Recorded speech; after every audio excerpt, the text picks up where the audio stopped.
Švestky v cestě na talíř pocházejí ze sadu pana Tindla v Chrástu u Poříčan. Roste tady přes 2,5 tisíce švestkových stromků a každý z nich dostává láskyplnou celoroční péči. Všechno se tu dělá ručně, prořezávání stromů i samotné sbírání. V okolí sadu pan Tindl vybudoval biotopy pro ptáky, kteří likvidují škůdce. Díky tomu se tu nemusí používat chemické postřiky v intenzivní míře. Švestky tak mají autentickou chuť a navíc jsou i prospěšné pro zdraví. Mají vysoký obsah antioxidantů, takže mohou zpomalovat stárnutí.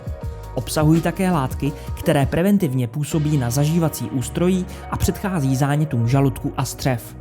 Vysoký obsah draslíku navíc reguluje krevní tlak. V restauracích Aramarku můžete s cestou na talíř ochutnat třeba rýžový nebo jáhlový nákyp se švestkami, litý koláč se švestkami a žmolenkou, kynuté buchty se švestkami nebo švestky se skořicí a zakysanou smetanou. A pokud byste chtěli o našich švestkách vědět ještě víc, klikněte na web cestanatalíř.cz.